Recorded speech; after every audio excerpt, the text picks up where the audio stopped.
Hi, happy Sunday. This is Gwen from Gwen the Trash Witch.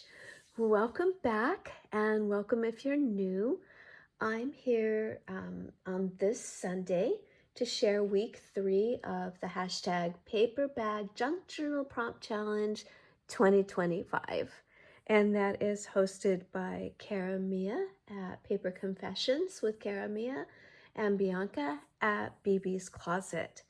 And then there's some guest collaborators, which I will link below in the description, that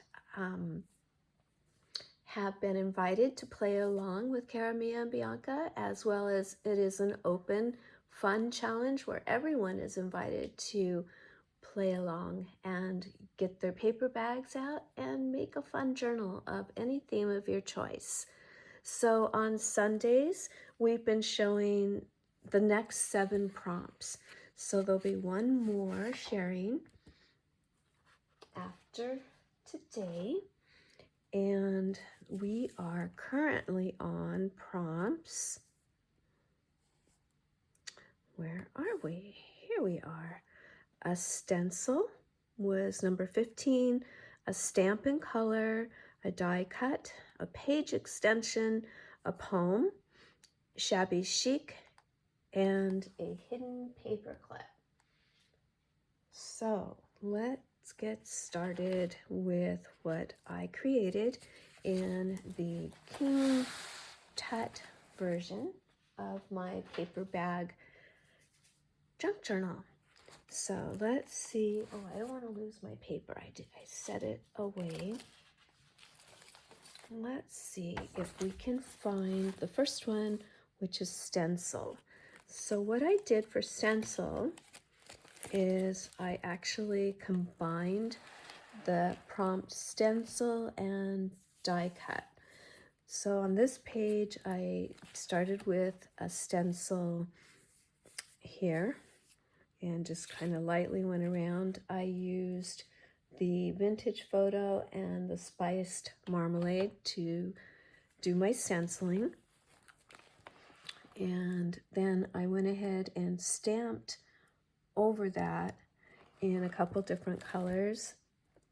Mainly the black soot, and then there was, maybe it's just black soot. I thought there were a couple different colors. So you can see we've got some different Egyptian images. It looks like just the scarab and the pharaoh. And then I added just little pieces of washi tape to that page as well. I started out with the left page being the stenciling and the right page being the stamping. And I was like, no, it's just better to combine them. So this one was really fun. Found a couple little images to add to these pages from the wonderful books that I was gifted about King Tut. So this one was really fun. I loved this mask and this beautiful vase. Did some washi here and there and another little image there. So the next one is die cut, page extension, and poem. And I also combined those. So for the first prompt, which is die cut, I used this sun image, and then I used the negative up at the top. And for page extension, this is not a full page extension like the other ones were, but I did extend both of these pages by opening up and showing more images underneath. So washi on the back side. Now I know that a true page extension would be something more like this one, where you actually can tip in another whole page and extend this page out. So I do have one of those in here, and so I just wanted to do something a little different and extend the pieces of this page. So there we go. And then the way the paper bag was when I got to these pages is there's a pocket above and a pocket below. So on this one, in this pocket on the right side, I have this beautiful golden image of King Tut. And on the back is my poem. And this is by Ernest Clary. It's called Sneaky Curse, King Tut's Tomb. I'll see if I can read this to you this morning. King Tut's tomb in the Valley of Kings, his death's womb among his things.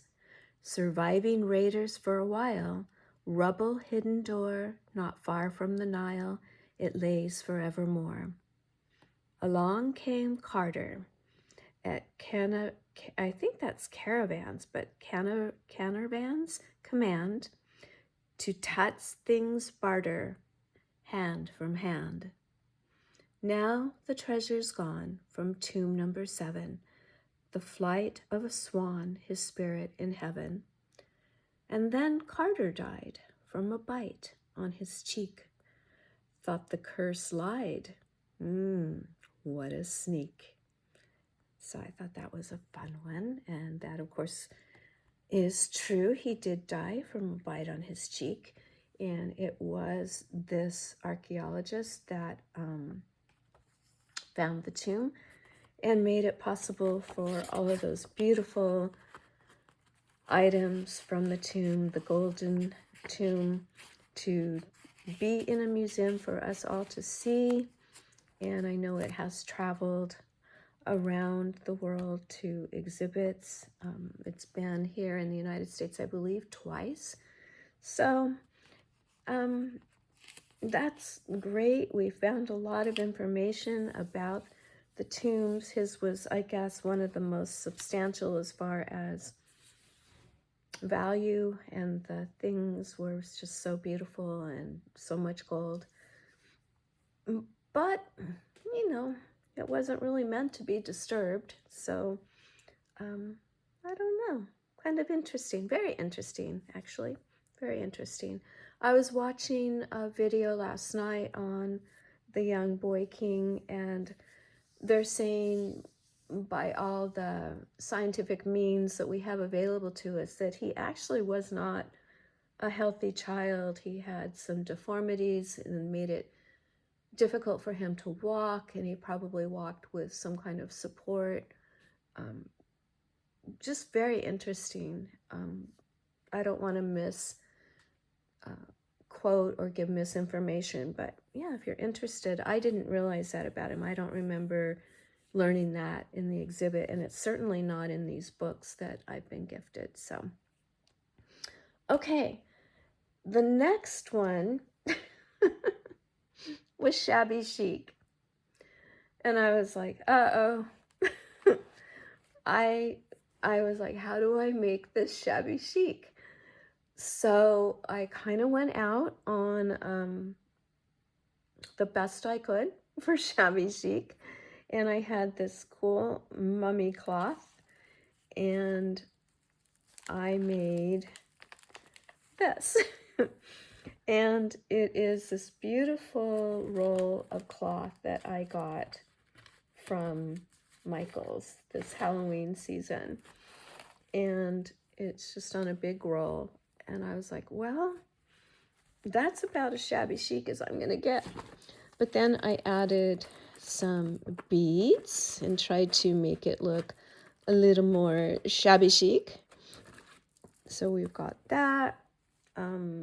Shabby chic usually involves some flowers, so I cut the lotus flower off of the washi tape and added that onto my shabby chic cloth. And then just for fun, I decided that we would look beyond the mummy wrappings and we would look into the wrappings, and we have the x-ray of the skeletal remains of King Tut. So we had to make it a little more interesting because I struggled with this one, guys. I actually was with some friends and who are also, well, they're wonderful YouTubers as well, and we consulted, and they helped me along with Shabby Chic for King Tut. So we will wrap King Tut back up and we'll leave him to rest in his Shabby Chic page. And then that is all of the prompts except for hidden paperclip. And I was messing around with this image here. This is a little flip out of the bag, and I opened it up to show the, oh shoot, what's it called? The outer wrappings of King Tut. I can't think what it's called. Before you get to the mummy wrapping, before you get to the skeletal remains. So I thought this was kind of fun. And then for hidden paperclip, this part of the bag does close up. So this is my paperclip, and it's got glossy accents on it to make it look, you know, enameled and beautiful. And we're just going to keep this closed, we're just going to slip that paperclip right on there, which apparently it's going to pop up. That's okay.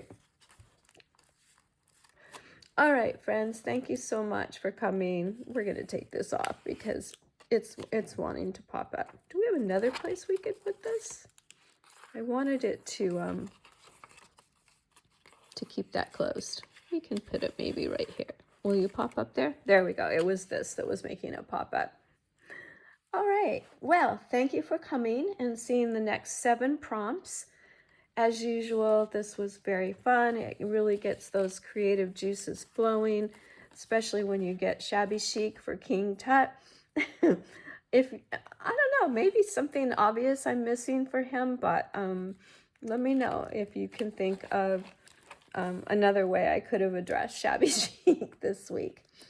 Thank you so much to Bianca and Cara Mia for inviting me to be a guest collaborator on your wonderful hashtag. This has been so fun. This is my first full-size paper bag journal that I've made, so it was definitely fun to use up those paper bags that I had saved, and a challenge on how to fold them, what pieces to keep, what pieces to cut out. Yeah, really fun, really nice challenge. So go watch their paper bags this morning, their beautiful journals, and go check out the other collaborators that I've listed. And if you follow the hashtag, you're going to see a number of wonderful YouTubers that have joined in and made this challenge so fun and so exciting to see all the different themes and all the different ways that paper bags have been used. So thank you so much. If you haven't subscribed and you would like to, it's free. I would love to have you to join the channel. And if you've liked today's prompts, if you would give me a thumbs up and leave me a comment. Let me know what you think. Tell me which page you liked the best for this week. Alrighty, everyone. Have a wonderful rest of your day or night, whenever it is that you're watching. And I will see you very, very soon. Bye-bye.